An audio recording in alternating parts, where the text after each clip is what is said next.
Bueno, vamos a hacer una introducción a tres grandes autores literarios que dieron formación a la literatura de la escritura argentina en nuestros tiempos.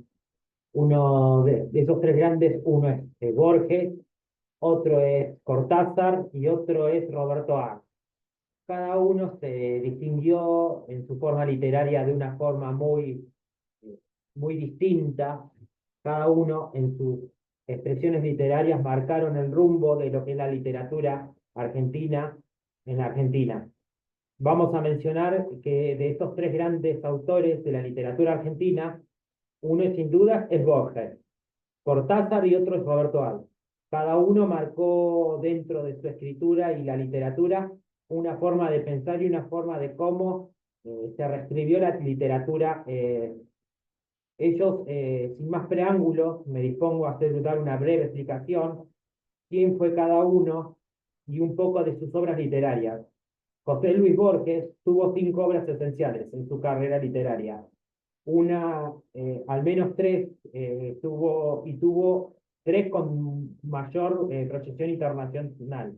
Una puede ser La Inquisición, la obra de 1925, o Ficciones del año 1944, y en donde su literatura expresaba la audacia y la poesía de un conocimiento de ciencia y buscaba una trama literaria que se expresaba en una justificación, inmaculando un lenguaje o tradición a jugar con las mitologías o el arrabal de jugar con el tiempo y lo infinito.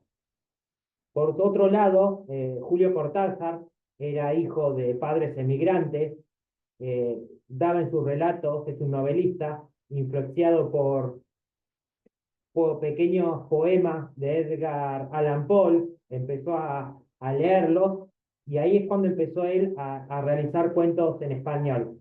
Y fue desarrollando un tipo de lenguaje literario mental intuitivo.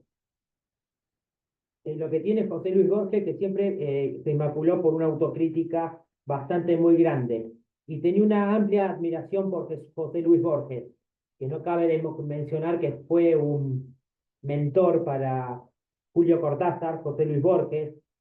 José Luis Borges menciona una vez que en un editorial de él fue uno de los primeros en publicar los cuentos de Julio Cortázar, y lo que fue desarrollando eh, a lo largo de su propia escritura una mejor expresión literaria y con una noción de sentido, un estilo propio de escribir.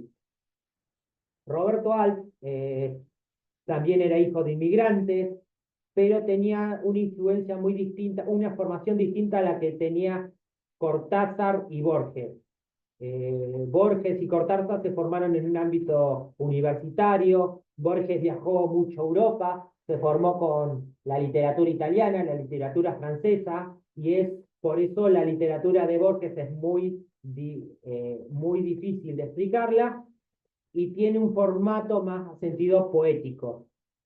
Por eso tiene una delicadeza. En cambio, Roberto Al era un hijo de inmigrantes, se crió en el barrio de Flores y pasaba su infancia ahí y adolescencia. Terminó sus estudios secundarios grandes, habiendo dicho que había repetido la primaria, y tenía siempre un aire tanto en su literatura como en su escritura, no era muy bien vista porque era una persona que tenía faltas de ortografía, a veces no manejaba bien el sentido de los artículos o los tiempos literarios.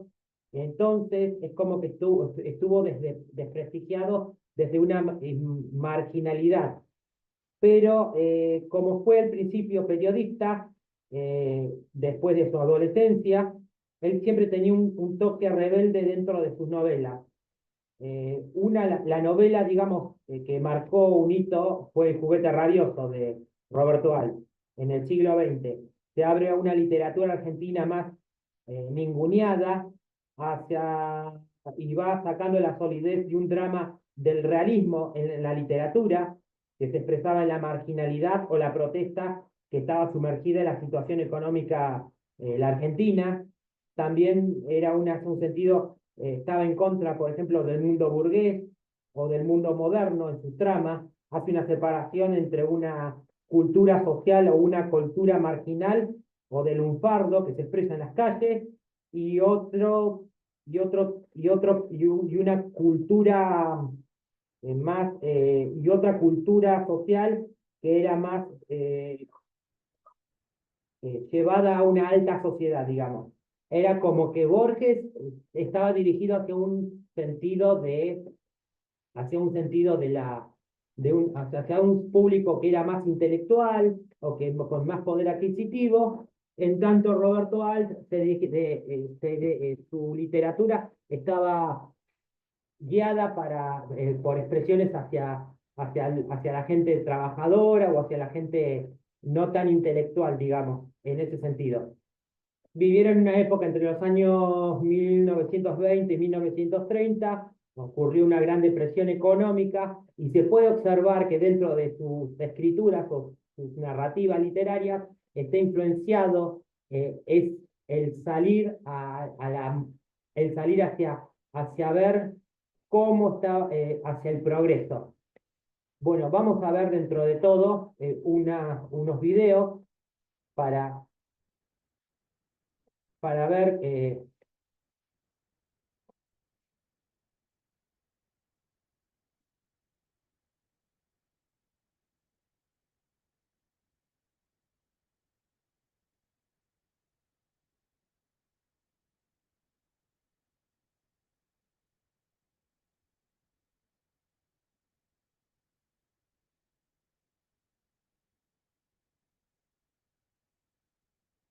Después, yo camino por Buenos Aires y me demoro, acaso yo mecánicamente, para mirar el arco de un zaguán y la puerta cancel.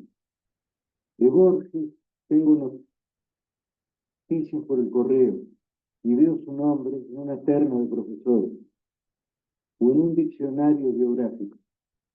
Me gustan los relojes de arena, los mapas, las etimologías, la tipografía del siglo XVIII, el sabor del café y la prosa de Stevenson.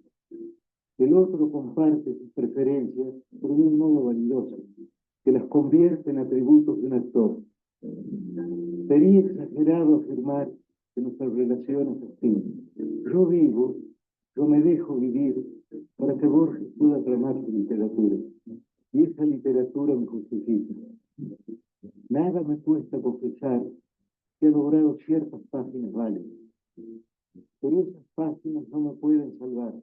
Quizá porque lo bueno ya no es de nadie, ni siquiera del otro, sino del lenguaje o la tradición. Por lo demás, yo estoy destinado a perderme definitivamente, y solo algún instante de mí podrá sobrevivir en el otro. Poco a poco voy cediéndole todo, aunque me consta su perversa costumbre de falsear y magnificar. Spinoza entendió que todas las cosas quieren perseverar en su ser. La piedra eternamente quiere ser piedra, y el tigre. Yo he de quedar en Borges, no en mí, si es que alguien soy. Pero me reconozco menos en sus libros que en muchos otros, o que en el laborioso rasgueo de una guitarra. Hace años yo traté de librarme de él, y pasé de las mitologías del arrabal a los juegos con el tiempo y con lo infinito.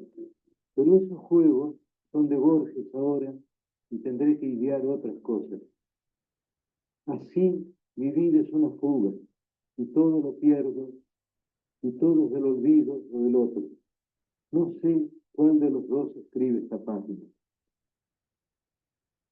Nosotros queremos saber.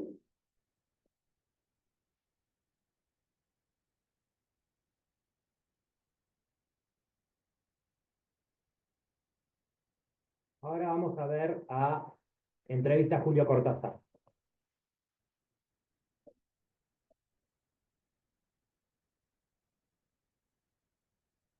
Y luego desaparecieron no sé cómo, no los leyó nadie. Y seguía escribiendo algunos poemas en donde yo ya trabajaba un poco por mi cuenta. Y esa segunda serie cayó en manos de un pariente de la familia, un tío o algo así, que los leyó y que le dijo a mi madre que evidentemente esos poemas no eran míos, que yo los copiaba de alguna antología de poemas. Y me acuerdo siempre lo que fue para mí un dolor de niño, que es un dolor infinito y terrible, ¿no? Cuando mi madre, en quien yo tenía plena confianza, vino de noche, una noche antes de que yo me durmiera, a preguntarme, un poco avergonzada, me acuerdo, si realmente esos textos eran míos o yo los había copiado.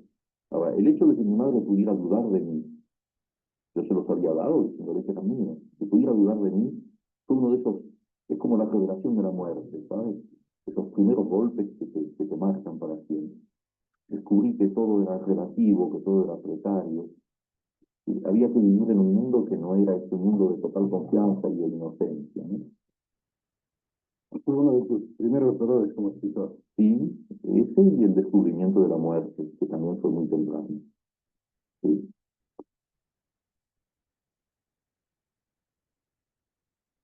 Ahora vamos a compartir una publicación de Robert Alt.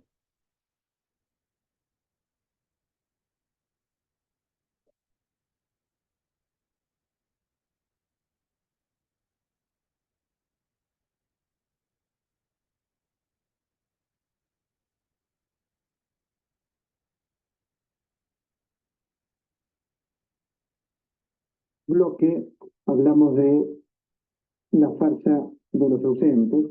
En el primer bloque nombramos a Roberto Ari. Es muy importante que nadie se quede afuera en un programa de televisión. No tenéis por qué saber quién era Roberto Ari. Yo te puedo contar que nació en el año 1900 y que murió en el año 1942. Nació en el barrio de Flores, murió en una pensión de Belgrano. Hay que imaginar cómo era el mundo en los años 40 para imaginar también el teatro que él creó y sobre todo cómo era Buenos Aires en esa época. Hay una figura central en el teatro de Roberto Alt, que es Leónidas Barletta y el Teatro del Pueblo. ¿Por qué digo que es central? Porque Barletta hizo casi todas las obras de Roberto Alt, tuvieron éxito y de esa manera lo instaló en un teatro serio, serio en el mejor sentido de la palabra, es decir, serio pero divertido, inteligente. Un teatro que preanuncia muchas de las cosas que tendría posteriormente el teatro europeo, como por ejemplo el teatro del absurdo. Y esto me hago cargo al decirlo. Hola, Diego. Me voy a estar trabajando. Ahora que tengo un